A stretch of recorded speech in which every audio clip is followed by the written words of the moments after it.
What up, guys? Welcome today to the podcast, to another edition of the Jiu-Jitsu podcast.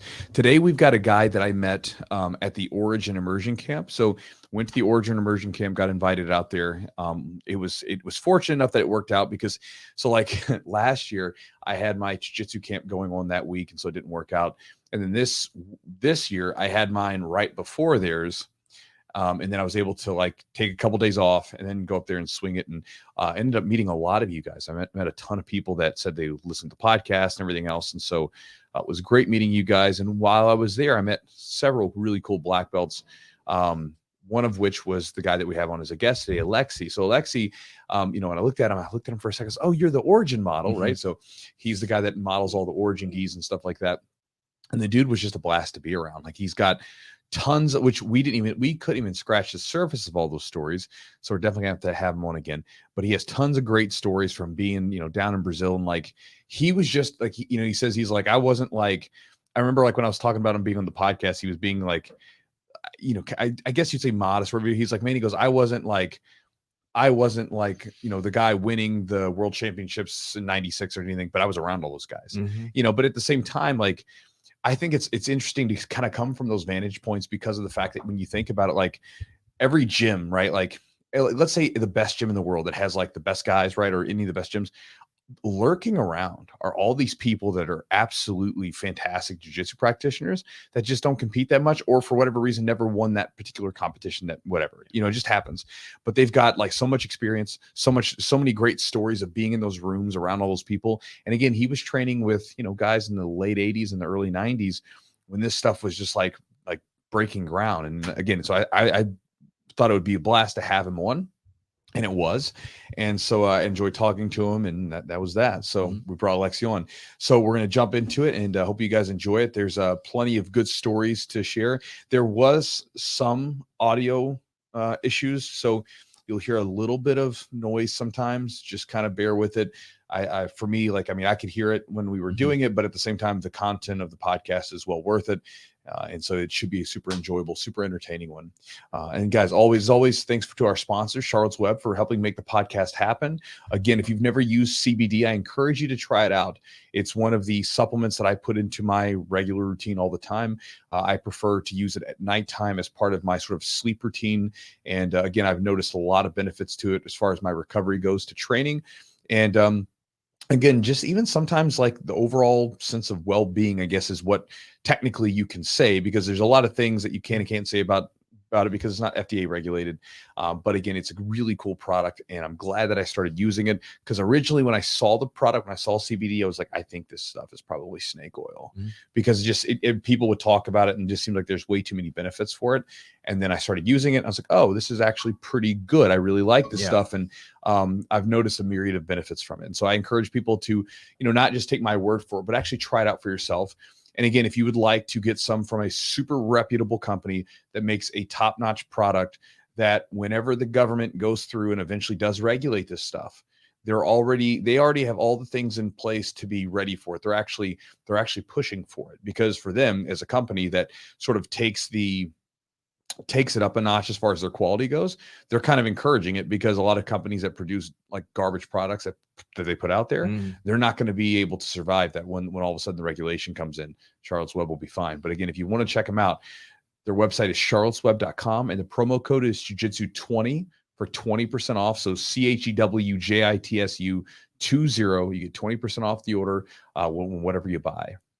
Also, thanks to Matt at Epic Roll for being a longtime sponsor of the podcast. If you guys are looking for some really cool t-shirts, no-gi shorts, rash guards, anything jiu-jitsu related, go to epicrollbjj.com. The promo code is Jiu-Jitsu for 15% off. And again, I'm a huge fan of his t-shirts. They're comfortable. I love the designs. And again, you guys have probably heard me talk about the fact that I love his no-gi gear. He has some of my favorite no-gi shorts on the market, and we'll probably be doing another rash guard and shorts order sometime this year, I imagine. More details on that coming up later on. And also, guys, if you want to support the podcast directly, you can check out the Patreon at patreon.com/the-jiu-jitsu-podcast. Also, with the podcast, we just released another update, which again, if you want to check it out, it's from Alexey talking about how he would adjust his training going back to the beginning. So again, from a guy who has been there, done that, trained with like some of the legends of our sport, was training his face off at, in Brazil and then in America, and then how he would go back and change things now, looking back at it, 30 years in the future. And so again, if you'd like to kind of see his insights on that, you can get that at the Patreon by going to patreon.com/the Jiu-Jitsu podcast. We're also made a couple changes. There's a new tier. We're adjusting the tier, and it's going to have a couple of bonuses. So when you join the new tier that we were putting in there, one of the bonuses will be a seminar that I put together. I recorded this a few years back, showing you some of my favorite gi and no gi techniques. So what's cool about it is all the techniques they're exchangeable from one to the other. But what's cool about it is if you get in there and look, you'll see that several of the techniques are used in the gi and several are used in the no gi. Now, what's neat about that is that then allows you not only to get good at those techniques, but also to understand how maybe your grips could change from gi to no gi, which can be an instructive thing in its own right. So if you'd like to get that and get some of my best techniques that I've ever used in competition in gi and no gi, you can get that at the Patreon. Also, guys, we have a gi sale going on. So right now, at the time of recording this, we are going to be selling the custom Chewjitsu gis made by Origin. And again, that is going to go on till, as of right now, September the 16th, Friday. And then we're going to cut it off around that time. Now, just some details on the gi. When you get the gi, you'll also get access to my Get a Grip series if you don't already have it, so that you can understand how to fight grips in the gi. And you'll also get a free Jiu-Jitsu journal sent to you in the mail. It's a little journal that I created that has a lot of prompts and things like that that I've found useful with journaling. And basically, I created my own training journal for lifestyle and for Jiu-Jitsu, put it together, and you guys can get that as a bonus. I don't offer it anywhere else. And again, the gis, what's really cool about this too, in my book, is again, they're made in America. Not only are they like some of the best gis out there, I mean, they're top-notch quality, and I've got Origin gis now that are like 4 years old. I've put them to the ringer. They're still going strong. Not only are they top-notch gis, but they're made in America by American workers making a living wage.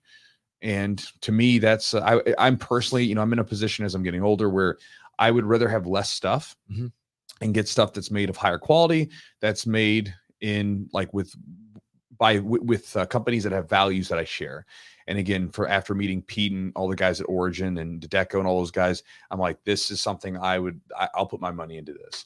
And I feel really cool.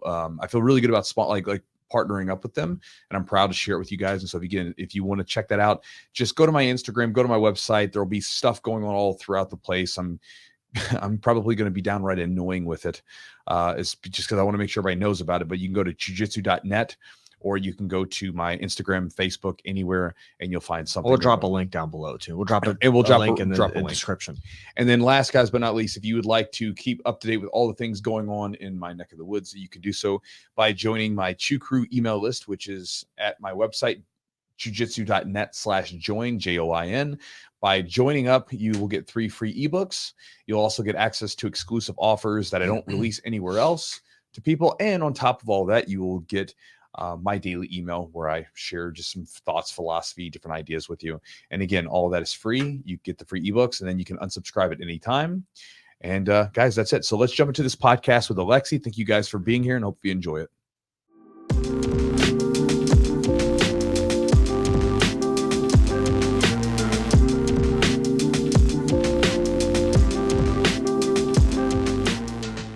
Well, you saw the most behaved version of me at the Origin camp. So is that because your old lady was with you? No, not just because of that. It was just they kept asking me not to go bananas anymore. Just so you know, like, when you say behaved, so if you were not behaved, what does that look like? Well, so first of all, they gave back the Rhino, the 4-wheeler. So I was not allowed to drive that for 4 years. Oh, wow. Yeah, because I want to scare Hafa Rebello that was at the camp this year. You taught a class with him. That was pretty cool, by the way. So every time he jumped on the Rhino, I'll drive reverse. Oh, wow. Yeah, like 40 miles an hour reverse. And just try to mess with him. Well, and plus you're going down there. There's a bunch of hills and stuff too. So he goes screaming the whole time. cursing me, but he cannot hit me because then it'll make it worse. That's funny. That's one of them. Oh my God. So man, how did so we were talking by the fire that one night. I thought your story was super interesting because it's one of those things where I remember when I first got into jiu-jitsu, all of the Brazilians were moving into America. It was the early 2000s at the time. And they were all going to Florida, California, all the warm spots where there's sun and everything else. And then talking to you end up in Maine. And I'm like, Maine, because Maine obviously is very woody, which I think it's beautiful. But at the same time, it snows where we're at, we're in the almost south in Kentucky. So we get a couple snows. We'll get maybe, 10 inches or something here or there, but you guys get legit snows. So how did you end up from Brazil to Maine? Well, my mom lives here. Okay. So my stepdad was diagnosed with hepatitis C, and then eventually he got, because of that, he developed cancer. And so he was a cabinet maker and the kitchen designer. So they bought this camp in Leamington, Maine, to expend the weekends, not the weekends, but the summer. Yeah. Right. So it was a summer camp. And when he got more and more sick, so they moved to Maine because Maine was a better place for him to live. Mm-hmm. And also he works less because he was a workaholic. He'll work 15, 16 hours in one day, no stopping. And then when I spoke with my mom about coming here, they already moved to Maine a few years before. Okay. So when I moved to the US, I came straight to Maine in the middle of the winter in 2007. Yeah, I loved it. Never saw snow before. Wow. Never had a problem with snow, actually. Now I like it. Now, when you were down in Brazil, so when did your family move to, because were you a first or second generation Brazilian? Yes, second generation. Second generation, yes. So just so you understand, I lived in the north of Brazil, which, it's right at the Ecuador line. So there is hot. If you want to see heat, then you should go down there because it's not just heat, it's the humidity. And it's insane. But my grandfather, which was born here in the U.S., he was brought to Brazil by my great-grandfather. And he loved Brazil so much that he went back as soon as he could. And then that's why my dad born in Brazil. Ah, okay. Yeah, I gotcha. And then how did you get into jiu-jitsu? That's always a question I'm always curious about because it seems to attract people for different things. But you were in Brazil, and obviously you got into it long before many of us in the States even really knew that it existed. So what got you into jiu-jitsu, and about how old were you at the time? I was almost 18, and it was 1989 when I started. I was brought by a friend, one of my best friends down there. He invited me to go. And at the time, I used to train Taekwondo, and I was a skateboarder. Okay. So skateboarding, I hurt myself. Actually, if you believe, I hurt myself way more than jiu-jitsu. So I believe it. Way more. It's insane the amount of injuries that a skateboarder gives to you. So I couldn't kick anymore in Taekwondo because I sprained both of my ankles multiple times. Mm-hmm. And then he was like, Alexey, why don't you try to go and train jiu-jitsu with me? And so I made a joke about it. And I was like, I will never do that. And that was 3 months prior I started. And so I love martial arts. I trained judo when I was a child. And I was training Taekwondo for about a year and a half. But I couldn't kick anymore. And then eventually he convinced me because we were just hanging out one time. He went to my house. I was like, all right, you don't know what jiu-jitsu is. I was like, I don't know. It's just two guys kind of hold each other. Yeah. And it was like, well, there's a lot more into that. Right. And the funny part was he was making fun of me the whole time It was like, there is a funny part in there. Like, you think you can kick everybody, you can punch everybody, but that's not true. And then we threw like mattresses and pillows on the floor. And I was like, all right, I'm going to give you a chance to get out of some positions that may happen in real life. And then he mounted on me and I was unable to get out. And then I mounted on him and he got out so crazy, even though he was just a couple of months in there.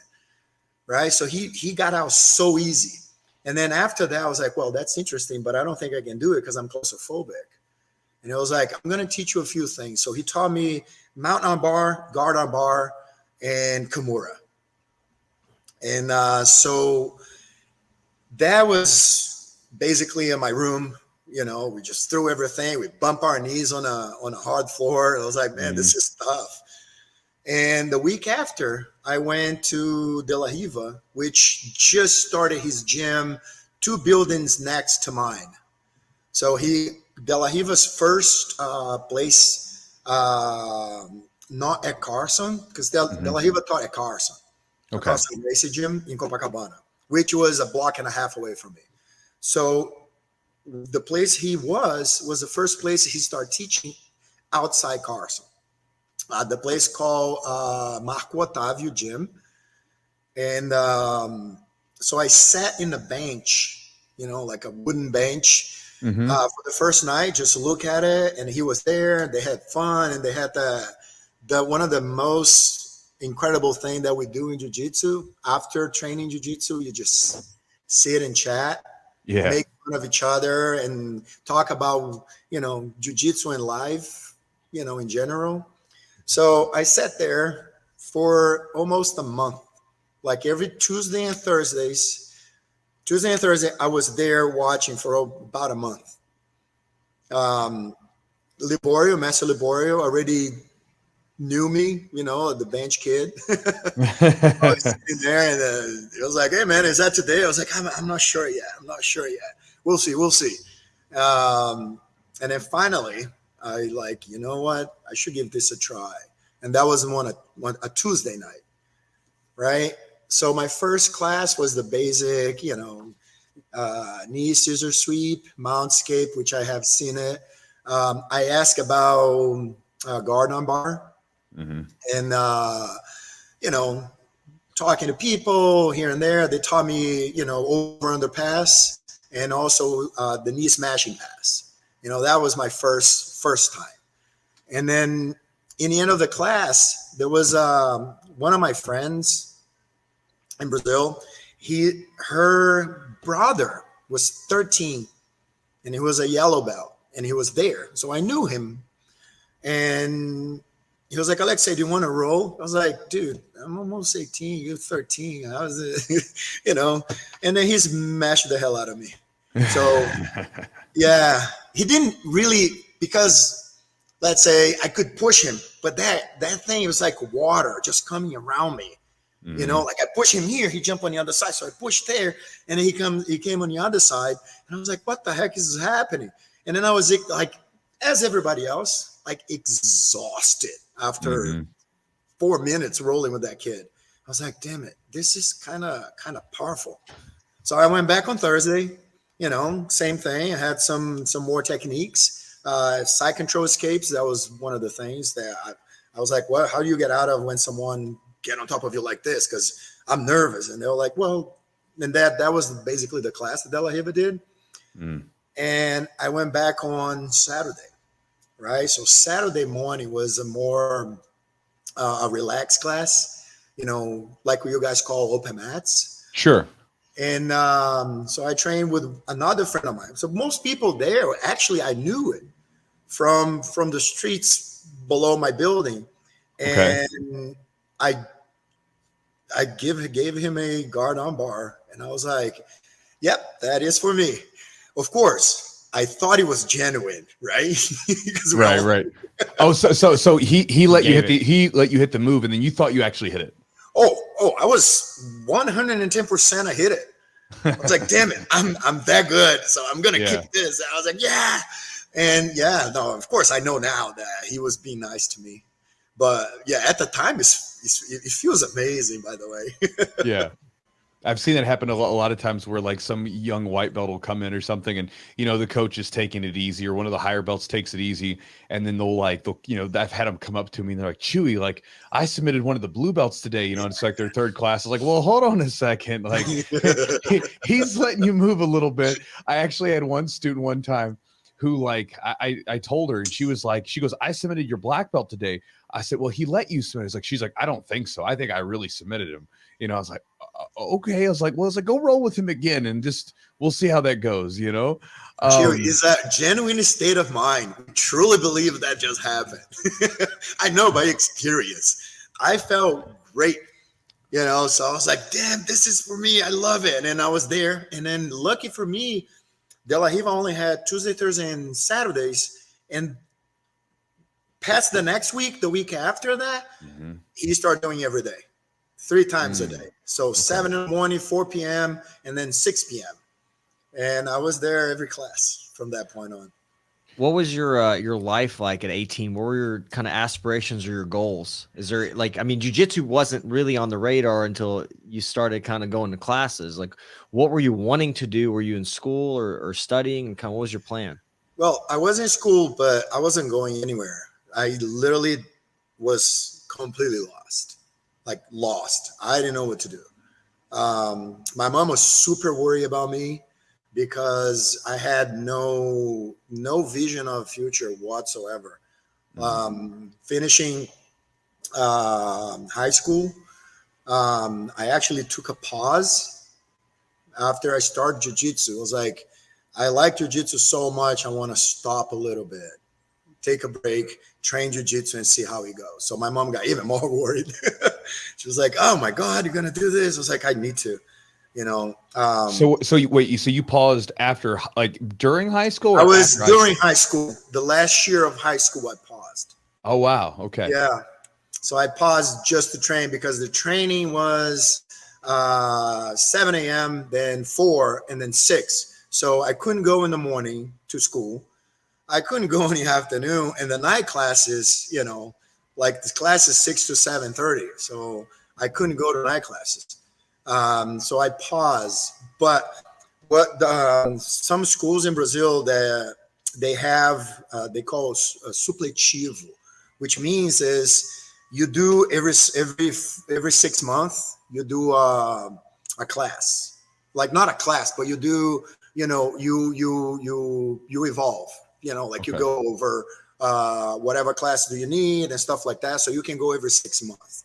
Okay. It's like, I know what the word here is, like the GD.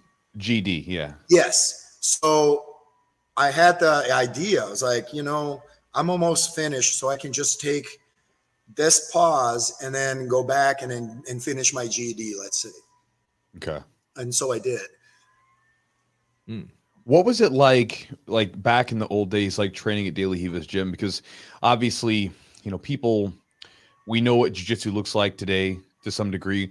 But what was it like training, back in the old days, what would be considered for us the old days, at De La Riva's gym and even Carlson's gym and stuff like that? Well, you know what I mean? Like, even me, I'm getting older. Sure, so like coming back next year. Because guys will talk to me and like sometimes so this happened the other day. So I started in 2003. I started wrestling in 2000. I was talking to a student the other day, and he's like, he was born the year I started jiu-jitsu. And I'm like, holy shit, I'm getting old. Because it's like now I'm like, I'm basically rocking like the oldies station of jiu-jitsu now. Like we were back then. I was thinking yesterday in class, like at the ages of people there, most people were younger. I'm 39 and you're 36, 37. Yeah, bro. We're getting, so we're like there's maybe a couple people older than us. We're getting to be the older people on the mat. That's insane, man. So but both of you are still the children. I wish, man. So 39. Whatever, bro. Yeah, man. How old are you, Alexey? 51. 51. Yes. Doing great for 51. But going back to that, what was it like during the not so distant past, we'll say it that way, being at De La Riva's gym and Carlson's gym and all those gyms that you were training at the time? What was the general vibe like? What was it like to train there at the time? Oh, it was definitely different but I try to bring the same essence to my classes, which is you bleed on the mats and you laugh outside the mats. So when I start training, I was lucky that at where De La Riva was, it was so close to Carlson, and most of those guys, those big name guys, their girlfriends, they used to train and do training at the gym that I was. Not jiu-jitsu, just physical, like gymnastics or, aerobics and stuff like that. So they will come to De La Riva to train because of their girls were there. So we will go regular class, just like most people do today, warm up, technique, and roll, right? The difference was there was no stopping for the wall. A lot of techniques that are forbidden today, they were not forbidden at the time. But De La Riva always tried to be very careful for what we do. Lucky for us, Carlson hated, foot locks and stuff like that. So he didn't really care. So De La Riva didn't have that much trouble. It was just, you just train really, really hard, while you're on the mats, like you just train really, really, really hard. That was basically what we did. Like a lot of people do that today, but we got what people call the Nutella generation. Like they don't train as much, or, like when something happens, they'll like complain and stuff. We couldn't complain back in the day. And if you're in a bad position, you're like, oh, I give up. People like, no, I didn't do anything to you. So you're going to have to try to get out of here, and there was more like that. And then the in class, people were more, it's not the right word, but they were more aggressive, like go, and they will cheer, and they will tell you, if they see you getting soft on some position, they will yell at you, and then you had to go hard all the time. And then we had the idea back in the day that if someone goes and passes your guard during training, basically he is a better man than you are, so you had to go and try to prevent and stuff. I see today, like people go to the gym, and I agree with that, by the way. Like it's a little more friendly, let's say it that way. Sure. Just so you know, Carlson had 2 mats, one for white blue belts and everybody else. And he had a green mat that was just purple, brown, black. Right. And on the purple, brown, black, they didn't even have a watch there. So you didn't even know how long you've been rolling most of the time until someone brings a clock or a watch, a stopwatch. But there are days that people were just rolling. They don't even know how long they've been rolling.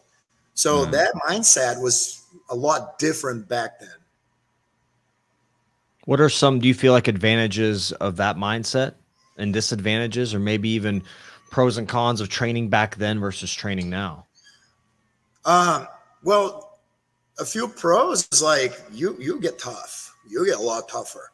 Like you don't care. You just go for it, But the con back then, like you go through injuries and then you pay a big price, as I can attest. Like I can tell you that if you don't stop when you're in a bad position, or tap when you should be tapping, you let the guy squeeze your arm a little longer, until the point that it's inflamed and stuff like that, which we did a lot back in the day.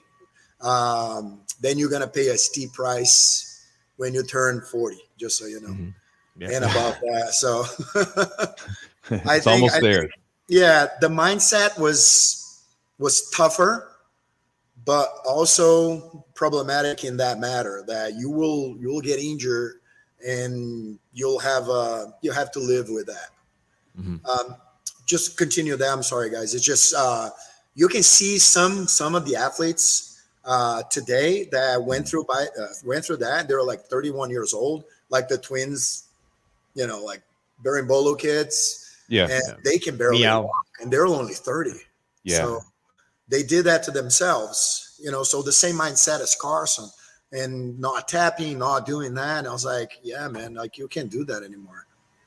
Yeah, there was a buddy of mine. He was training with one of the Meow brothers, and I believe he said that basically he just competed, and then during that competition he got caught in a toe hold, and then, you know, everybody was watching it, and they had announcers for it, and the announcers are saying, "Oh man, he's not tapping, he's super flexible or whatever." Well, then later on the next week, my buddy's training with him, and he had his foot basically wrapped up in a big tape cast, and he said, "Don't touch my foot," you know, whatever, and you know, basically just let those ligaments and let that foot pop instead of tapping to it. Swallow the pain and let it go, right? So Bahal tried that too when the guy dislocated his foot. Remember that? I remember that. Yeah, that was the one where they had to carry him off out of there because he was. Yeah, they actually put back in place, and he was just around. He wanted to continue that fight until he actually saw. I was like, maybe I shouldn't. They're like, no, you should not. Well, and then there was it Vinny Magalesh? Like he was that he got cut in a heel hook with Craig. Yeah, and I mean that his darn foot was going like backwards. I mean, it looked so gnarly. I have some friends that had the same back in the day. Valide was one of the toughest jiu-jitsu practitioner back in the day. So he was fighting someone and got in a kimura on him. That was a quarterfinal. Broke his arm. He got the semifinal. Broke Valide's arm? Broke Valide's arm. He never tapped, won the match, went to the semifinal. The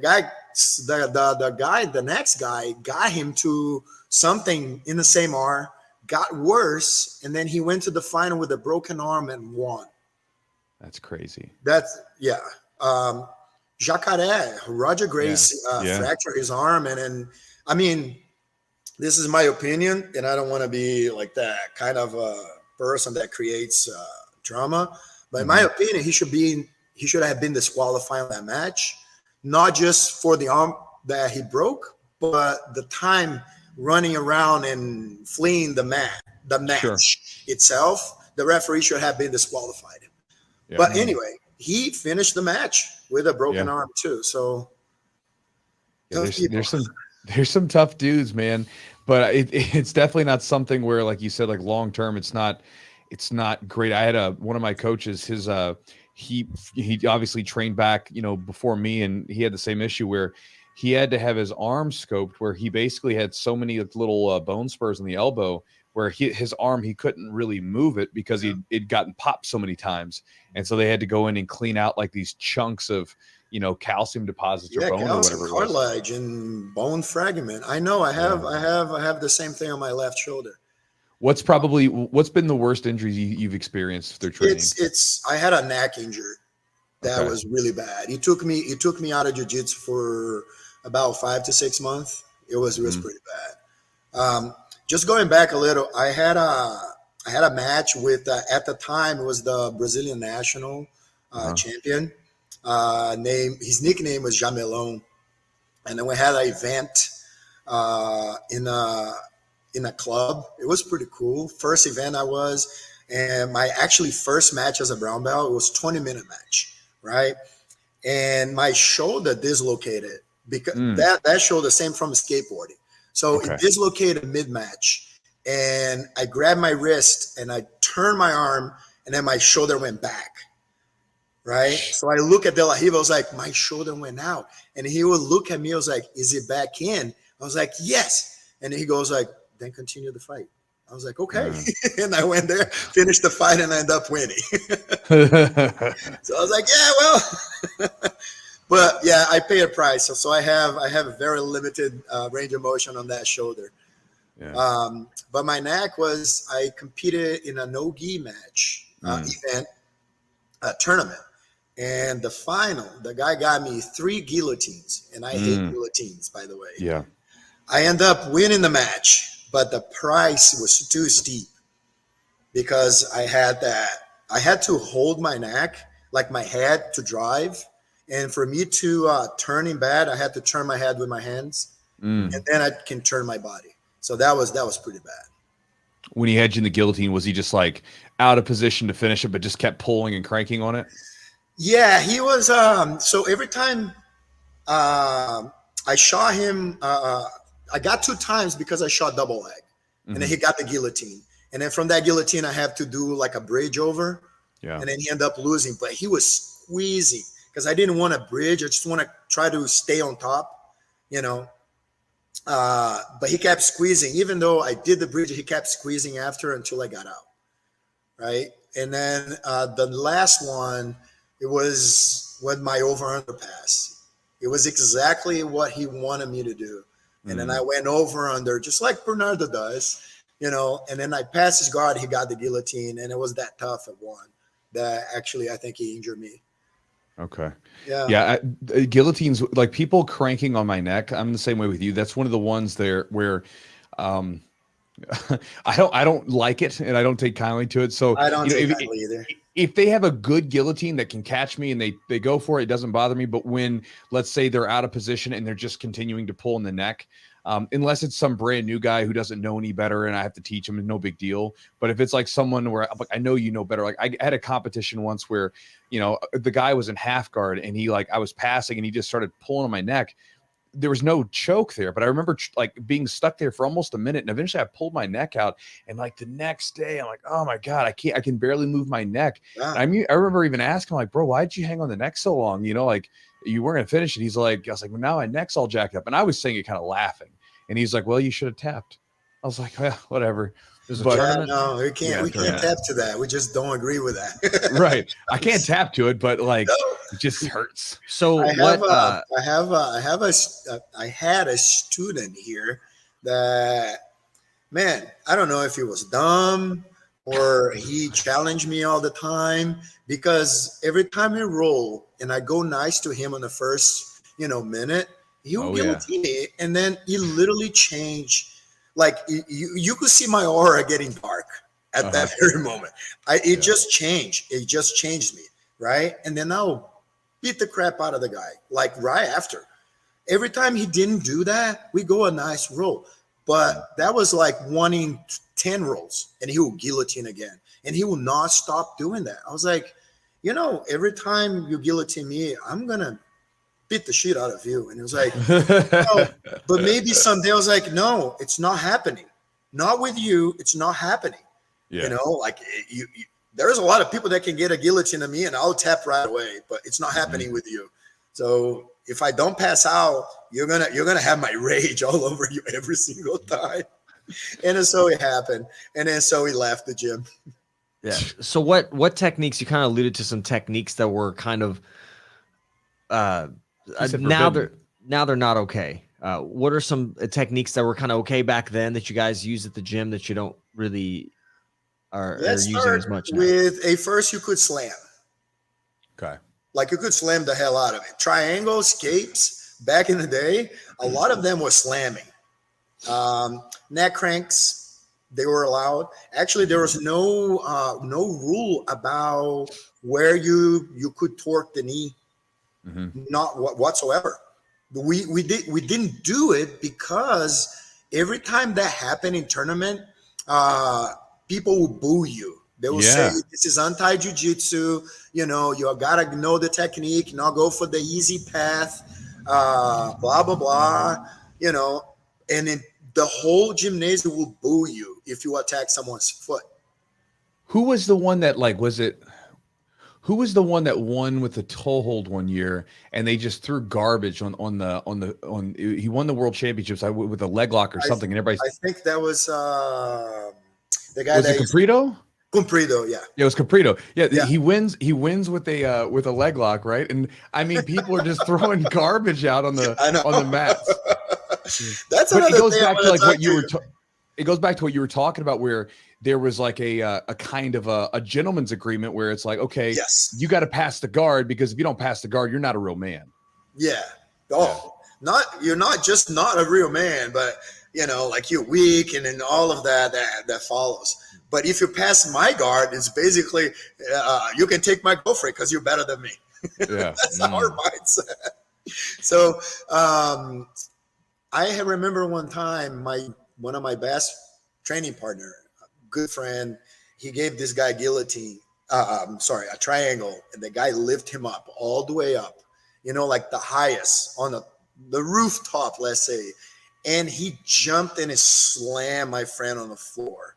And De La Riva had to hold my t-shirt, and then my other friend grabbed my shorts because I was jumping the barrier, the barricade, because I was going to punch that guy. Like you could kill or, you know, cripple my friend, neck down for life for a stupid metal, you know, that it means nothing, blah, blah, blah. And until I was like grabbing my neck, I was like, I'm gonna go. So those things were allowed, you know, like you could do almost anything back in the day. And then IBJJF changed rules to, you know, make, you know, like work friendly, which means like you come to train and then you go back to work on the next day. So that's what people like don't understand. That they don't do that to prevent other people to grow. I think they do that to prevent injuries and then keep people going to the gym. In my opinion, I think that's a way to go. But if you become like professional, that's your life. And then, you know, the events that is paying the better allows you to do that. I'm all for it. I don't care. Yeah, I think it's different when you're talking about having like, you know, like one tread that professional level, high level, because then, you know, that's a different situation. But especially when it's early on, like, you know, some of the lower belts, you know, where someone could get really hurt by not having, you know, the proficiency with the technique, or like you said, getting slammed and crippled or whatever. And then even worse is if, you know, if jiu-jitsu is not your life and you're just going in because you want to have a competition and test yourself, but you've got to go work and support your family. And then you go in and some guy lifts you up and slams you on your neck. And then now you can't walk. Like that's, it's not good for the sport or the martial art. You know, accident happens. I have a friend, a childhood friend, and he was training judo. And so he took this guy down, both of them went to the ground, and then he sat there, and then, you know, like he wanted to kill a couple of seconds. So he took a while to get up. While, I mean, it's like 10 seconds. Okay. Someone else came behind him and threw the other guy right on top of his neck, broke his C4, if I'm not wrong, or C2. So he's neck down, paralyzed since he's 21. You know, so, you know, can you imagine like slamming people, the amount of injuries in that nature that could happen, you know, how many was avoided by not allowing that to happen everywhere, you know? So I think it's not a bad thing. Right. Well, I remember when I was competing, there was a tournament in 2004 that I did. And I remember they allowed heel hooks at all levels, you know, and, you know, we played around with them a little bit back then, but not a ton. But I remember going to this tournament and you were just I remember watching these white belts get a hold of heel hooks. And, you know, if you've ever seen like white belts when they roll hard and there's this, like, they're almost like shaking, like they're like everything they grab is like so hard. Watching guys just get their knees ripped to shreds because they don't know how to properly defend it. One guy knew how to put it in. And I mean, it's just like, you know, when it's a good idea that to not let experience knee pain. So every time you say then you make the noise, I was like, oh. we kind of feel that ghost pain. Oh yeah. I mean, well, every one of us, dude, like, did you see Buchecha's last MMA fight? What he did to the guy? Oh yeah, man. Yeah, golly. Exactly. We've all had that feeling. A white belt would totally do that. Would totally do that, you know. And then some blue belts and some purple belts, you know. And you do that with someone that, you know, some people will do with someone that they don't like it. You know, well, and then you get into that situation where sometimes, like, say for instance, like some white belts or some newer people, they've never seen the injury. So like, for instance, like a lot of times they'd watch like UFC and they come in and slam someone and they don't think about what could possibly happen. Like you could possibly, right. And so they don't even think about it. And then on the flip side too, is sometimes, especially early on, guys won't like tap out as quickly as they should because they've never been injured. They've never felt that.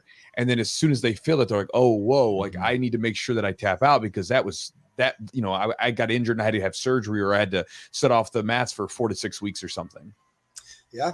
I try to keep so I never had that, just so you know. De La Riva he is the nicest guy, right? But we never had anybody telling us back in the day that we should take it easy that day. Like he will come to me sometimes because When I was, blue, purple, brown, I used to train almost 8 hours every day, right? Not just jiu-jitsu, but I'll do physical training in between, and I'll expend most of my time thinking about and talking about or working out to improve my jiu-jitsu. Mm-hmm. And from time to time, De La Riva will go like, Alexey, you look a little tired today. Like you have that sleepy face all day. You pass the moment that you should rest. And he will say something like that. But about injuries, I heard this, I heard that. I'm here. People are like, oh, you're here? But they will never ask you if you're hurt. It was something that we didn't even talk about it. So I try to keep my students as safe as possible, even going against their own decision to be here and train normal. Mm-hmm. If I know they're injured and I know the level of the injury they have, I'll put them on what I call the ER bench. So they go to the ER bench and they can't train. So a lot of times they try to hide, but then someone else go and snitch them. And I was like, hey, you're injured, ER bench, go there. Take this time off, take this week off and something like that. You don't want to end up like me, all banged up. And, when you're 50, you can barely do stuff. What was so you say training like 8 hours a day, not just jiu-jitsu, but in general, that physical activity in jiu-jitsu as well. What was so addictive or addicting to you about that? Like why did that pull to you so much to train that much to, kind of jiu-jitsu kind of almost like taking over your life? What was it about that? Well, one of the things that I remember a lot was like from the first month is like, I want to learn as fast as possible. So I want to expend the most time at the gym, like doing technical and rolling when you're younger. That's pretty much what guides you to jiu-jitsu is the rolling part. It's not so much the technical part. As you grow older, you understand that the technical part, it's sometimes same level or more important than actually just the rolling. Right. So I wanted to learn everything. So for me, in my mind, to learn better and faster, I could not get tired. So I have to be, always ready to go and roll and get, give 100% of myself. So I will go to the gym, not every day, but like 3 times a week. I will go at 7 a.m. and I will do 1.5 hours. Then I'll go to the beach. I'll just walk down a couple blocks to Copacabana Beach, and I'll do my running. I'll do push-ups, pull-ups, abs, and body surf to maintain, cardio and stuff. I'll body surf for like 2 hours. I'll be in the ocean swimming and getting waves for another 2.5 hours. And play some volleyball. I love volleyball.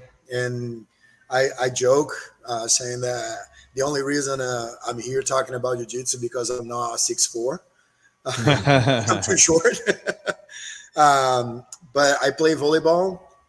Then I'll go back home just to have a good meal because I knew I need some energy. Take a little break and then go back at 4 and do 4 to 5:30 and then 6 to 7:30. So my life it started to going just in that direction. So that's why I decided to take that time off so I could do that no problem. Eventually I went back and then finished everything. But how long did it take you to get your black belt? It took me 6 years and 2 months.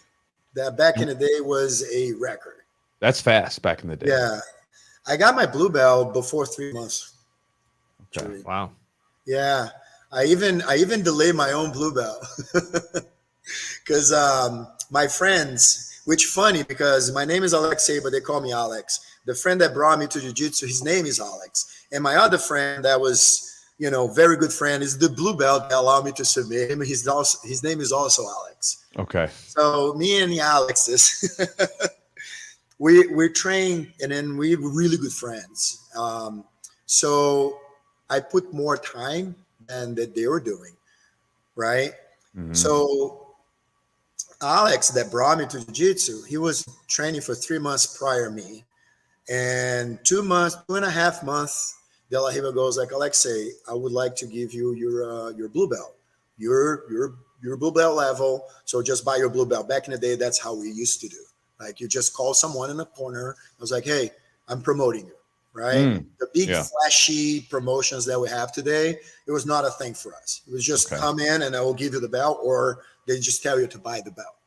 So I was like, I asked De La Riva, is Alex getting his blue belt also? And then he was like, no, it's going to take a little while, but, but you can have yours. I was like, can I keep my white belt for a while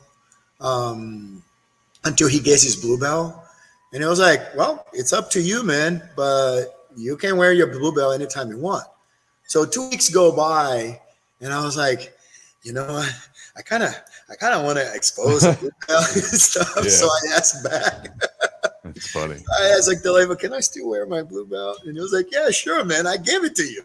It's yours to use it. And so I did. And then comes that big reality punch that, when you're a white belt, people let you go through mistakes and stuff like that. And you feel like, oh my God, I am actually at the same level as this people, that people, blah, blah, blah. So my first month as a blue belt, it was a eye-opening to the reality of the harshness of the ground game. Yeah. I got beat the hell out of the entire month.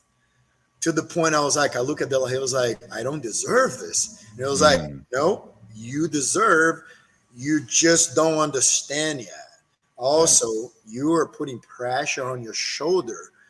You shouldn't. You should just enjoy it and learn, because that's the next step. And it was like just like a click. The next day I came back with that mentality. Of course, I went home and then I was mad. I was like, maybe jiu-jitsu isn't for me, or maybe that was a rush belt, blah, blah, blah. But after that conversation, I went back and, I started giving hell to everybody else. Now, when you got your black belt, was it the same kind of informal promotion? Was it just like, hey, Alexey, like throw the black belt on, or was there something more to it? Like when you got your black belt, what was it like? So I signed up for the Brazilian Nationals. That's 1995, right? Okay. So the Brazilian Nationals was in June. Okay. And I was training with a bunch of Carlson Gracie guys, like Valois. He's a judge in Brazil now. So he trains jiu-jitsu, but back in the day, he was a black belt, and I was giving him hell. I trained with Valide. That's a funny story that I have to tell you. When I got my brown belt, but I trained with Valide. I was training with those guys. It's like my mind was like, okay, Brazilian Nationals. And so I have this guys on my belt division, lightweight division as a brown belt. I have this, I have that. So my mind was right there, but I was training really, really hard, and I was giving, hard training for all the black belts that were training, Sure. And then Valois went to De La Riva behind my back, and I was like, De La Riva, can Alexey go with me as a black belt on a lightweight and fight for Carlson? And De La Riva was like, definitely. I was going to give him his black belt right after the Brazilian Nationals. So my competition was Saturday, Sunday, and Wednesday night. We have the class, warm up, technique, and then De La Riva set us around, and Valois was right next to him. So he goes, Alexey, can you come up in front? And then he gave me a belt that was inside his gi. And I was like, as a surprise, I was like, so you're fighting with Valois for Carlson Gracie Sunday. I was like, no, but I have to go and change my name because I'm signed up for as a brown belt. So I don't think they're gonna do it. They're gonna let me fight as a black belt because there's no time. And I was like, no, we've done that last week. I was like, oh wow. I got on a Wednesday. It was very informal. We're just there, and he called me in the front. I was like, hey, this is your belt, and then I know we don't have time for you, to go buy yours. So here's the one that you're gonna fight with. And then he gave me it, and I fought Sunday for the Brazilian Nationals. What did that mean to you, getting your black belt? Was it like some sense of achievement? Was it something just kind of just another belt, or did you actually feel like it was pretty big occasion for you? Virginia is never another belt.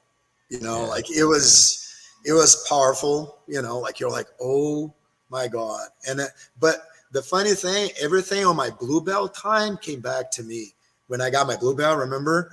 And I was like, oh my God, how am I going to behave with this? How am I going to behave at the Brazilian Nationals? And I'm going to fight black belts. Like, what the hell? My mind was into my division as a brown belt, like looking at the competitors that I knew that would be in my division and all of that. I was like, holy. And then I laughed, you know, like you feel like that day I felt like, you know, kind of a floating, you know, in this belief. People talk to you, you take a few seconds to answer. That's how I felt, because today I see, you know, bell promotions that you do, you know, you show technique, and back in the day it was all because you deserved it. So I was like, whoa, I deserve to be a black belt. Oh my God, this is incredible. So people like, Alexey, blah, blah, blah, let's go eat. I was like, I turned, I was like, what? It was like, let's go eat. I was like, oh, okay. There you go. So that's how I left the gym. And of course, right in some point when I got alone, it clicked. So the adrenaline and the anxiety came hard. I was like, damn, now I'm going to fight those black belts that, you know, some of them are actually my heroes, and I'm going to have to fight them. And not just that, I'm fighting with Valois, which was also my hero. I was like, oh my freaking Lord, I hope I don't disappoint. That was the first thing that came. I was like, I hope I don't disappoint people. That's all. And to be funny, like when I got at the tournament, right? So black belts only fight on Sundays back in the day, unless you were actually, no, just Sunday. Even on the absolute, you only fight on Sundays. So they call all the black belts to the warm-up area, right? So I stayed at the bleachers. I changed, you know, I grabbed my belt. It was on my shoulder. And so I'd start warming up, and I put my belt, and Amaury Bitachi comes to me. Amaury Bitachi has always been a great friend of mine. He comes to me, I was like, dude, what are you doing up there? I was like, I'm warming up, Amaury. And I was like, I'm a little nervous. And he was like, no, I mean, why are you not here? Look at your waist. I was like, I looked down, and he was like, you're a black belt, dude. Come on in. And he opened the gate for me, and I walk. And I was like, oh my God, now I am part of this. I was like, I only fight on the Sundays now. Like, what? You know, you get all of that. And it was pretty great. It was pretty great. That's cool. And to be welcomed in, because Amaury, he was super tough. He won the Worlds what year? He won in 96 and 97, if I'm not wrong. Weight and absolute with Liborio. Yeah. So I mean, that's like to be welcomed into the black belt club by that guy. It's like, all right, I guess I belong here. Dude, he was like Liborio at the time. They used to train at De La Riva at 3 p.m. Chewy, I forgot to mention that. It's like they'll come at 3, and they'll have this secret training that I found out about it somehow. And every 2:30, I was sitting on the same bench looking at them to walk in, you know, to see the role that, you know, they're training, and then the study, because Carlson Gracie people, De La Riva included, they study a lot. You know, like a lot of studying of techniques. They will go this position. How would you defend? How you do that? So they study. And one time there was an even number, and they look at me. I was like, hey, Alexey, do you want to jump in? I was like, sure. So I trained with them that day, and then they're like, whenever you want it, we'll be here Monday, Wednesday, and Fridays at 3. So of course I was there every Monday, Wednesday, and Friday at 3. Training with them, Amaury, Valide, Liborio, and some other guys that people don't really know, but they were like good black belts and brown belts at the time. I got smashed the hell out of it, but I always thought, I was like, I get smashed here. When I go compete as a blue belt, what the hell those guys are going to do to me? So I got very like confident about it. So the first person walking as a black belt that I was introduced to, it was Rickson Gracie. So Amaury took me in, opened the gate. I walked in, and he hugged me, and he was like, "Hey man, welcome to the brotherhood." And then we walk in, and he goes like, "Hey Rickson, this is a friend of mine. His first tournament as a black belt, Alexey, blah blah blah." And I was like, "Okay, this is magical." Is there someone like everybody talks about the greatest jiu-jitsu practitioners, Hodger or Rickson? Who do you see as up there? Is there someone that you kind of looked up to, or someone that you see as maybe one of the greats for you? Liborio, De Le Riva and Liborio separate in the same level. De Le Riva was technical, so you see De Le Riva, you see the essence of jiu-jitsu, right? The pure technical ability to control your opponent without expending energy, unneeded energy expansion, right? So he never expand more than he actually need to, and he moved in a way that he's always placing himself in a good position for the next, even if he's being attacked. So it's different. And on the other hand, you had Liborio that was incredibly technical, but Liborio was explosive, so he will take you down, pass your guard, and go for an armbar. And there was not a lot of things in between. There was no I'm going to move here, I'm going to move there, I'm going to try this. He was plain, I'm going to take you down and I'm going to submit you. I'm going to pull guard and I'm going to submit you. So he did most of his career. Liborio's matches were out of, let's say 20 matches, he will submit 19 of them. That's how incredible he was. But De Le Riva, on the other hand, he will give you a seminar every competition. He'll go through techniques and then we'll move around and he controls his opponent and he pass the guy's guard and go to the back, and then he score until finally the guy will make a mistake and he will submit the guy. Liborio was a submission chaser. De Le Riva was a submission, creator. I don't know if that makes sense to you guys. Yeah, sure. It makes sense. More of a he would facilitate it over time, whereas Liborio would be more of a more aggressive and then pushing forward into it. Yeah. And Liborio, when in his day, I mean, he was in great shape. I mean, golly, I remember looking at pictures of him from some of the early ADCCs. I mean, he's just shredded to bits. Yeah, he looked like a caged lion. He walking side to side, looking and going there and there and there. Go in. And most of his matches as purple belt that I saw, because I met Liborio when he was a purple belt, he literally took, Mike Tyson a few seconds, most of the match. And sometimes even the finals. He would have a minute on a semifinal, but the final go 20 seconds again. So it was, I told Liborio at this camp, actually at the Origin camp, I was like, Liborio, in my opinion, my humble opinion, you are the link in between jiu-jitsu technical and jiu-jitsu explosive and powerful. You are the guy that linked that. Everyone that does that right now, like Rodolfo Vieira does that, and all the other guys, it's they came after you with the same idea.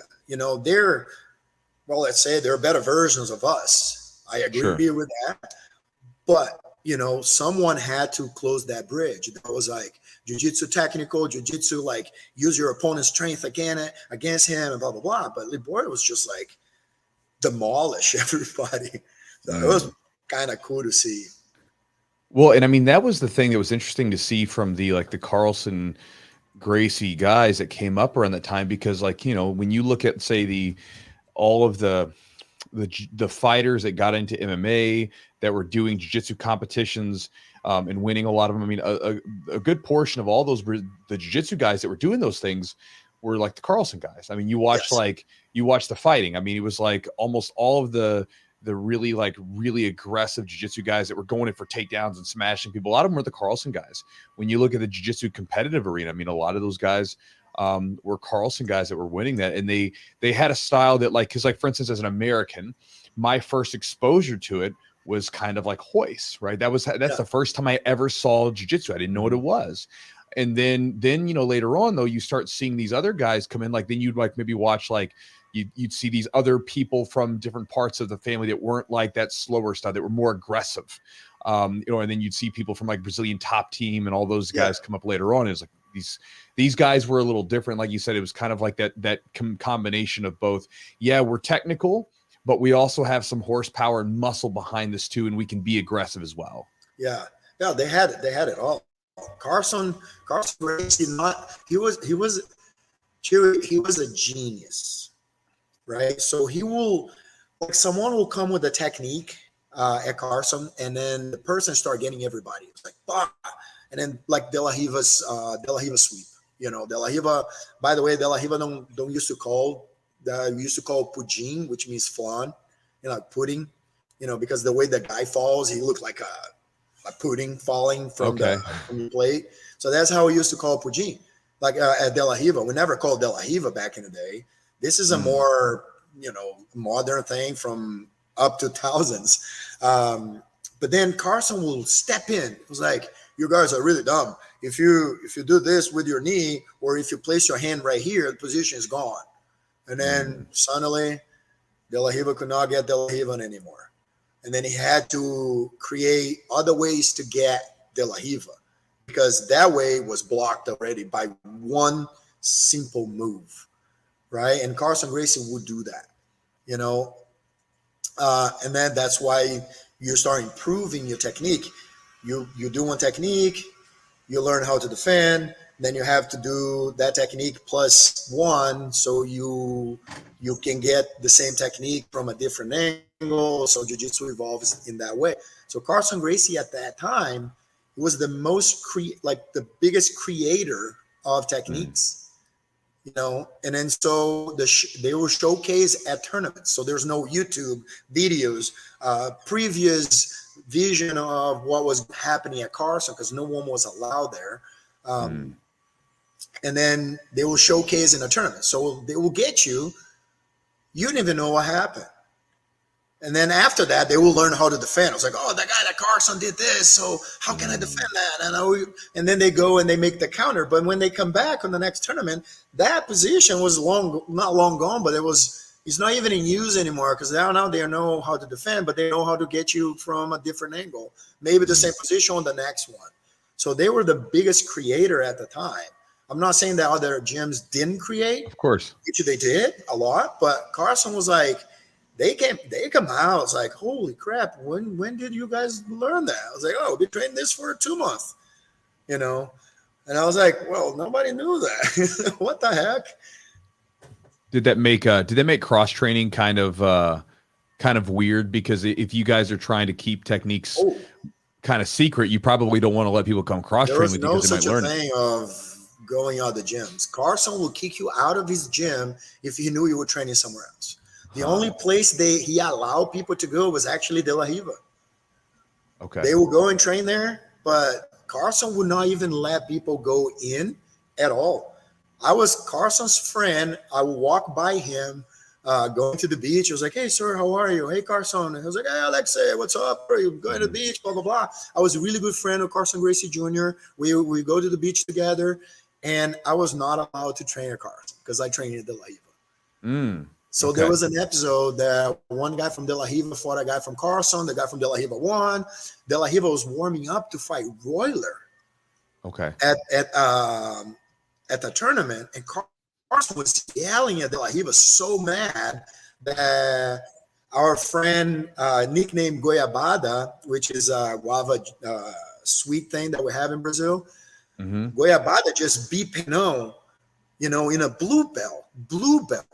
And Carlson was furious, screaming at De La Riva. And De La Riva was like, Carlson, I'm going to fight Royler in a half hour. Can we talk about this later? I was like, you creonte. Oh, man. That's funny. So, yeah. And I was not allowed. But guess what? I did train there a lot. 3 a.m. Some weekends, some friends will like, Carlson is traveling somewhere, come in. Okay. So you guys kind of saw, like, as students, you kind of saw some of the ways that held back just the fun in jiu-jitsu, because you have buddies that you train with, and you want to kind of connect with jiu-jitsu. I have a really good friend of mine named Dewey, and he was a guy that used to bring me there. He would bring me everywhere, and he was like the guy that broke my own barrier of claustrophobia, because I would look for timing, and he was like, Alexey, what are you looking for time? I was like, there's no time anymore. And he will hide the clock. And he was a Carlson style, right? And he was like, we're not gonna do that. I was like, oh shit. Like, this guy's smashing me. I'm so tired. I'm gonna get claustrophobic. And I was like, yeah, screw you. I'm still gonna do what I have to do. So I'm gonna hold you here until you calm down. I was like, no. And then he will be like, Alexey, there's no one at Carlson. No one there. He will open the door for us. Let's go. Because he lived next door to Carlson. And so he would bring me there, and I'll train. People will go to Carlson at 3 a.m. drunk. I didn't drink until I was 25. So people will go drunk, and I'll follow those guys because but I didn't drink. So I was like, all right, let's go. And then 3 a.m., 4 a.m., 6 a.m. sometimes. I was like, Alexey, we're here. Let's go. I was like, all right, let's do it. And then we go and train. And it was freaking awesome. Do you like the, obviously you've been around jiu-jitsu for a long time. Do you like the direction jiu-jitsu is going in? Is there something like, did you imagine it would be where it is today? Or is there something you like or don't like by like how jiu-jitsu has evolved? I always believed that jiu-jitsu had potential. I always knew that. I couldn't have that passion by myself and some, 3 or 4 guys. I knew that a lot of people would join in as soon as they learn about it. Biggest problem back in the day was the lack of information related to jiu-jitsu. Okay, so I didn't even know jiu-jitsu until my friend told me about it 2 months prior I started. Like I had no idea, right? So I knew that the possibilities, right? I didn't know how it was going to happen and how fast, because this is incredibly fast. From schools here and there, like 1 or 2 in a whole neighborhood. In Copacabana, for instance, like 6 million people there. Those 2 schools, right? To have like a school every 2 blocks now in Copacabana. But going forward to the second part, I think jiu-jitsu is in a good direction. As long as they keep people safe and they think about, the practitioners and not just about to create something to keep people coming in. You know what I mean? Like I want the organization to care about the people maintaining the organization. And I think IBJJF does that. Also, I've heard Carlos Gracie Jr. saying this, like talking about how tournaments evolved so much that things that you see in tournaments, you would not be able to use on a street fight. And tournaments were created to simulate a street fight, right? To simulate self-defense. And then what he said not many years ago, and he opened my eye, and it's like, it makes a lot of sense, which was, he said, the only reason we're using those techniques is because the other guy knows jiu-jitsu also. Right. So the basic won't work with that guy. So we need to be creative and progressive so we can beat the basics, right? So, but if you are in a self-defense situation, you can just go back to the very basic. You're not going to sit down and pull guard or something like that. You're going to go back to, double leg, take the guy down, pass his guard, mount, control, and so on and so on. So you wouldn't have to do bearing pull in a street. No one would, So that makes sense to me in that matter. Like tournaments, it's just simply, it gets complicated, just like you go to college, first year is like this, but in the last year, you're seeing so many things, but sometimes the teacher goes like, so let's go talk about the first year that we did this and that. And you have like, oh, so this is the basic to get where we are right now, right? So you have to go through basics so you fully understand what jiu-jitsu is and can make a proper use in any situation. Does that make sense to you? Sure. Yeah, it does. It does. Okay. Because I mean, well, because that's the thing. It's like you learn the basics, and then those basics then allow you to experiment with what, you know, be creative with the other opportunities and the other options that are out there. And it's one of those things where, just kind of like you talked about with your friend had only been training for a couple months, but even with a couple months, he could put you on your back and you couldn't get out of the mount position. Oh yeah. And so I think that, you know, with a little bit of basics, I mean, with a relatively short amount of training, you have an ability over an untrained person that is, unless you've experienced it, which I have as well, you just don't really realize that until maybe some brand new person comes into your gym or off the street. But then when you go up against jiu-jitsu people, like you said, because they already know jiu-jitsu, you have to expand, you have to be creative, because otherwise, you know, the basic stuff that we learned on day one, it's going to be very difficult to hit. And there's other options out there. So I agree. Mm-hmm. Yeah, I have the experience with my cousins. So he trained Taekwondo, and he was still training Taekwondo. Most of his friends was actually Korean. He's in the south of Brazil, and then we're at his room, and I was like, hey man, I don't do Taekwondo anymore. I do Jiu-Jitsu. I was like, that grabby man and stuff, and making jokes. I was like, yeah, but one thing I've learned is like, what if you in a closed place that you can't kick, you know, like we are right now. Mm-hmm. And he was like, he tried to kick, and I was just walking to him, and he was like, so how are you going to kick me now? So I started like grabbing, and because of his bad, I took him down to bed, and he bounced in bed and went on top. But he went to my guard. So I closed my guard, pushed away, butterfly him almost over my head on the side of the bed, and went mounting on him, and his eye was like this big. And I was like, holy crap, how did you do that? I was like, I don't even know how I done it, you know? And that was like a few months in it. I was like, I don't even know how I done it. It just came up, you know? So basic worked until you have to complicate. So if you're fighting someone on the street and then, you know, something doesn't really happen, then you can complicate. But it's still there if you need to. So you don't have to be, you know, this, you know, like pull to berimbolo, pull deep half in a street fight. You don't have to, but it's still there if you want to. Mm-hmm. So Alexey, I know we're getting a little short on time. So I actually have one more question I want to ask you. And Chewy, when Chewy said that, you guys even ask a bunch of stories. I have some. No, just kidding. I know. I wish you had more time. I know we'll have to just have you back on again. We'll have to do it again. But I do want to ask, how did you, because Chewy said, hey, we're gonna have Alexey on. I was like, I'm not sure I know who that is. He's like, he's the origin model. He's the guy that does he's the origin model on the website. So how did you just roll, you know, you don't have to, I know we could talk about it probably for a while.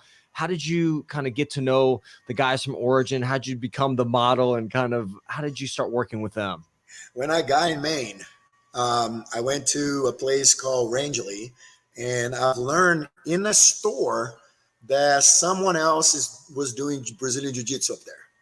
It's like, this is in the mountains of Maine, and this guy just had a little gym that was attached to the resort I was in, and by accident, not by accident, but my stepdad was always proud of me. He was like, it's a Brazilian guy, to the cashier lady. And she said, Jiu-Jitsu, Brazilian Jiu-Jitsu? And then he was like, yeah, he's a Brazilian black belt. And I was like, Dad, like, what are you doing? You know, like, I got shy. And she was like, my husband does that. He does that at the gym in the corner over there that is attached to the resort you guys in. I was like, oh, okay. So I went there on that was a Friday. So I went there and I spoke with the guy, with her husband, the husband of the store clerk. And then I spoke with the coach. Okay. And then he invited me to do a seminar the next day. I was like, well, sure. So as a well-prepared jiu-jitsu guy, I will always have my belt with me. Always. Sure. My belt goes everywhere. My gi, maybe not, but my belt goes, right? So they lent me a gi, and then I gave them a seminar. So one of the guys at the seminar had mats on his barn in Farmington. Okay. He invited me to do a seminar. I was a month and a half at that time. So I went there, and when I was doing the seminar with my awesome English, like, do as I do, look at what I'm doing. You know, I don't have words, no words, just look. And then Peter was there, Peter Roberts. Okay. Yeah. Okay. So he came and spoke with me like, oh, hi, I'm Pete, blah, blah, blah.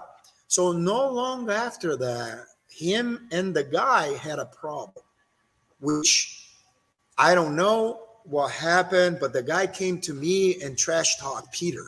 And I was like, this is not okay for neither of them to do, because I just got here. I don't want to have any drama. I just got out of Brazil. So a couple of months later, Peter came. I was like, hey, man, can I train with you from time to time? I love jiu-jitsu, but I had problems, so I'm not training at the same place. I was like, hey, man, why don't you fix that and then you come back? You know, because I don't want a drama, you know. So took a couple months, and then people are training with me. So I was like, you know what? I think you're cool. You know, you can keep training here. So that's how I met Pete, right? And then I introduced Pete to the DACO. That was when Pete like, oh, I like jiu-jitsu so freaking much. I want to create a company related to jiu-jitsu. So he started with a geese coming from Pakistan. Right. So he contacted DACO.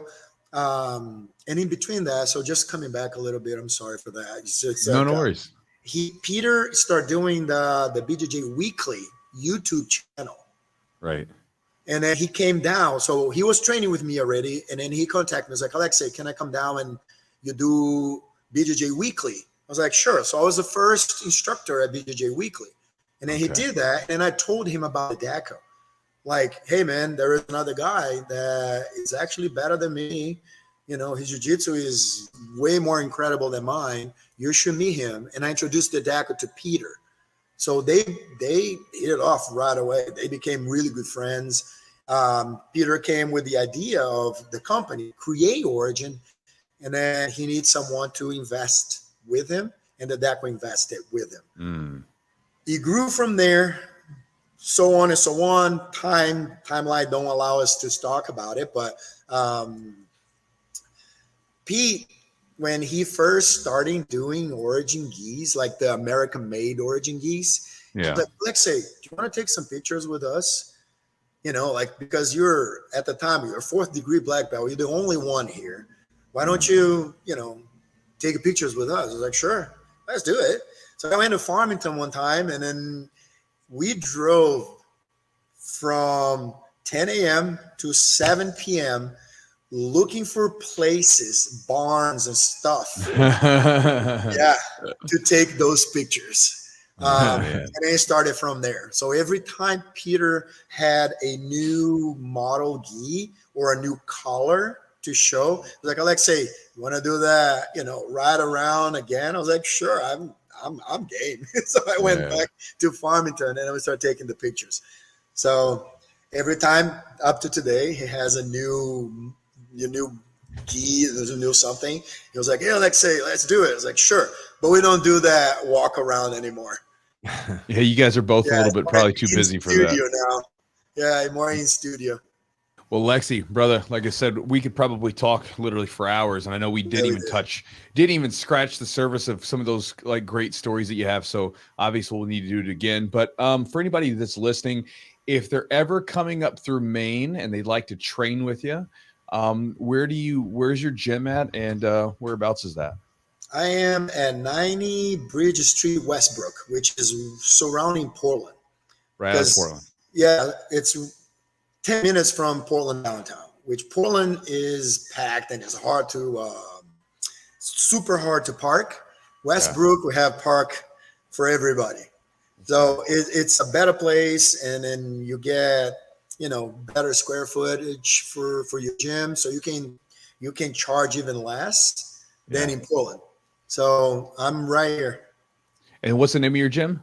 It's Alexey BJJ. Alexey BJJ. Alexey Cool, BJJ. Yes. It's just awesome.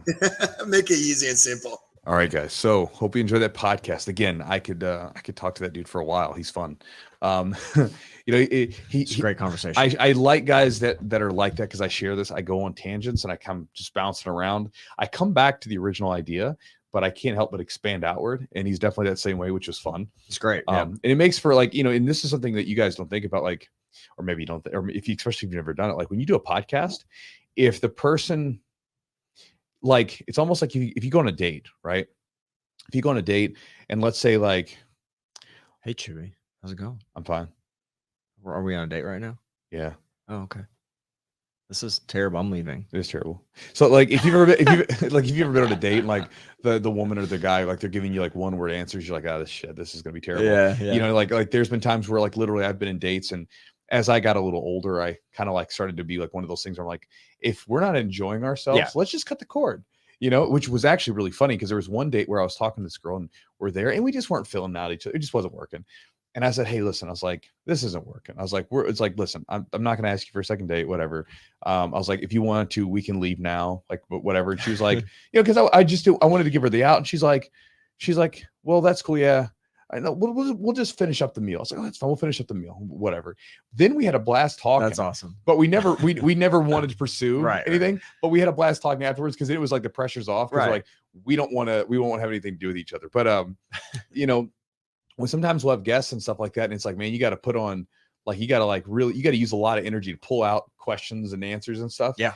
Whereas like with him, man, that was the easy one for me. Like, cause there's sometimes where we'll do a podcast, and if the guest is like, I'm pulling teeth, getting like stuff out, I'll come home and I'll be like exhausted. Mentally I'm just fried. But then like with him, it's like, oh man, that was easy. That was easy work. Cause I mean, he was just sharing stories and stuff that was fun. But again, we'll definitely have him on the podcast again to share some cool stories and talk more about his experience with jiu-jitsu later on. But again, thank you guys for being here. And also again, just kind of run through our sponsors to give them the thanks. First off, before you leave, because if you're getting ready to hit that button because you're like, oh, the sponsors are coming, before you leave, let me remind you right now, we're doing the gi order. So it's a gi order by Origin. So it's custom jiu-jitsu gear. We've got 2 different gi styles that you can buy. There's some bonuses that you can get.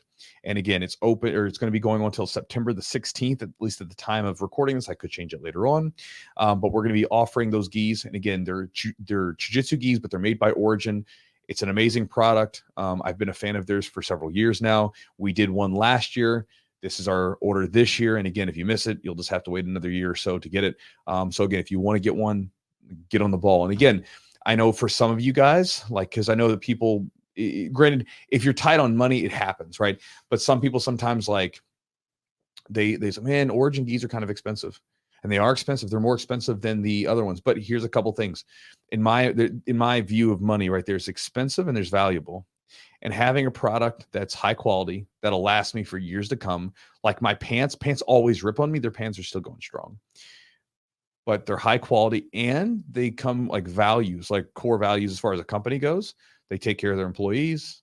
Like they have American workers. They're not working in some sweatshop getting beat over the head with sneakers or something like that. I'm just saying, it's like, it's a beautiful thing. And it's something that I personally love to support. And it's something that, like, giving my money to them, I like that, because it supports people. I mean, like even like Alexey and all these guys, right? It supports these guys that are living here in this country. And I think that's dope. And so they're going to get my money. Well, and the other thing, they actually look really nice. They're great. They look good. They feel, I like the gi actually material feels nice. There's a lot of cool pros. The one that we're using, the model we're using, is based off their Athleta. And what's really cool about that sucker is it's one of the coolest gis I've ever, like, by cool, I mean temperature wise, because they have this like this technology with the way that because they own the loom, so they can like change stuff up. And so if you ever look at the gi and you pull it up to your eyes really closely, you'll see that you can see through it. And it's a really strong gi. It's not in danger of ripping, but that allows the air to come through. And it has 2 things. One, it'll keep you cool during training in those hot days in the gi. And on top of that, it also wicks the moisture out. So like if you've ever had a gi, like a regular gi where it's soaked and it's like it holds on to the moisture, these don't. Like if you could have a sweaty training session and afterwards you'll get your Origin gi and it doesn't hang on to the moisture the same way. And so I think that's really cool. It dries really fast and everything else. So it's a really amazing gi. Yeah.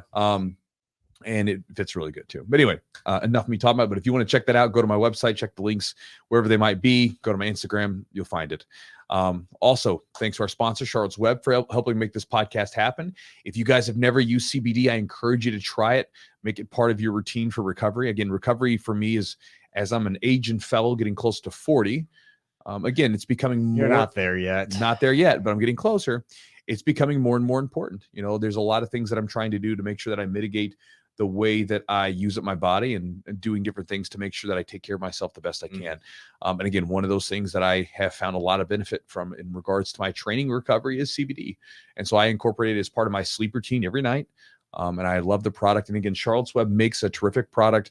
They're stringent with their testing of their products. They're stringent with the quality control. And again, when you use the product, you can know for certain that what's in there is what it says is in there, even though it's not FDA regulated. That is what is actually in there. And I think that's worth something. And so if you'd like to try them out for yourself and try it out for a month and see what kind of effects you have on their product and see if it does the same for you, you can go to their website at charlottesweb.com. And then the promo code when you check out with your order is Chewjitsu20 to get 20% off. That's CHEWJITSU 20 for 20% off on the products. Also, thanks to Matt at epicrollbjj.com. Matt is a black belt who makes jiu-jitsu gear for jiu-jitsu people. And again, he makes t-shirts, rash guards, shorts, gis, apparel, the whole thing. And again, he has a lot of cool designs that you might be interested in. Again, I just encourage you to just go to his website at epicrollbjj.com. Look through the website for a second. See what kind of stuff that you might be interested in. Almost always, I'm just letting you know this, almost always, anytime I wear a t-shirt of his in one of my videos, I almost always have someone comment about it, and then immediately they want to go buy it.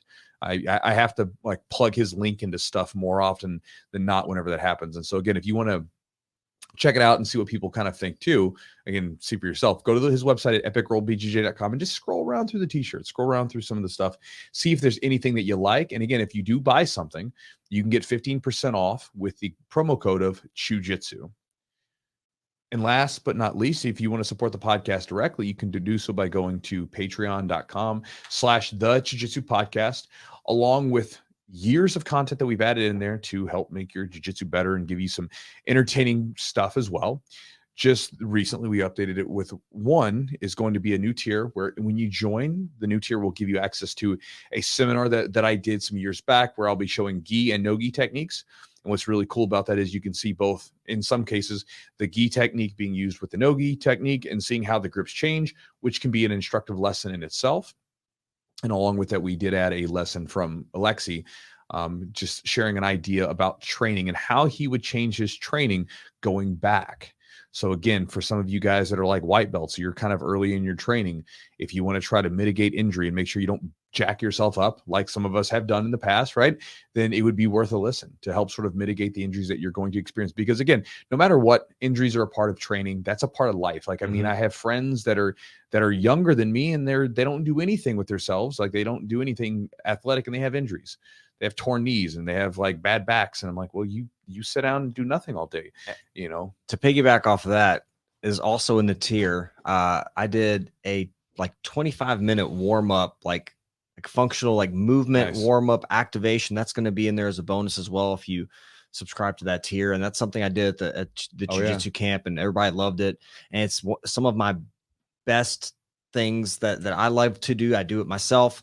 And like my clients, I instruct them in a lot of those things. And a lot of that stuff's geared towards jiu-jitsu, specifically problem areas that we deal with. So, so like in that warm up series that he's talking about, first off, it's worth the money. I mean, it's a great series because again, I like the stuff that's in there. And every time we do it, once it's over, everyone's like, oh my God, I feel so much better. Like, I mean, everybody, I just had one of the campers message me like, hey, where can I get that? They literally just sent me an email. Michael did. And he's like, where can I get that? That was so good. But anyway, one of the things that I think is so interesting is to see how weird your body is with its like muscle patterns. So like one of those that he has in there where you're in this weird position with your legs and you just have to lift your leg up like a millimeter off the ground. And it's so darn difficult. You'll literally have cramps going through your hip and stuff like that. But when you're done with it afterwards, you'll feel like so opened up. And so if you're someone who struggles with like flexibility, mobility issues, and you're not really sure where to start, take 20-25 minutes, follow along Eugene's product on the Patreon. And again, that would be a great place to start, because again, it's not just stretching, it's like in-range conditioning. So it's very different. And he talks about it as he's going through the thing, but it's not the same as just static stretching. It's moving those muscles in different patterns to help support them at the in range, which is, again, the in range is where we typically have injuries, right? Yeah. When we're at the end of our flexibility, the end of our line as far as our mobility. But anyway, if you want to get that stuff and check it out, you can get access to those bonuses that I just said, along with all the other content in the product, by going to patreon.com/the Jiu-Jitsu podcast. And guys, this is the last one. last. If you want to join my Chew Crew email list and get exclusive offers that I don't release anywhere else, and get kind of just sort of my like daily little email where I talk about what's going on in my neck of the woods, different philosophies, ideas for training, that sort of thing, along with 3 free ebooks that get sent to you upon joining, you can do so then by joining at chewjitsu.net/join, JOIN. When you join, you'll get access to all that stuff that I listed and more. And guys, that's it. So again, thank you so much for being here this week. I hope you're doing well. And again, if you guys have any feedback, comments, questions, you can send it to us on Instagram or send it to us. And if you're watching the video, this is going to be something. Yeah. So we have a plan for this. So we're going to don't tell them what it is. If they got to watch the video to know. Okay. So we're going to take this sucker out. Eugene, he like made us a little microphone here. Oh, you told them. All right. Well, if you're watching this little microphone, I mean, they can see it's a microphone. Yes. Like right here. Like, well, I was saying the audio people. Oh, okay. They're not gonna. That's okay. Well, he made us this little microphone, so we're going to use this somewhere. We're going to be somewhere. We're going to tell people where we're going to be. We're going to be in Las Vegas.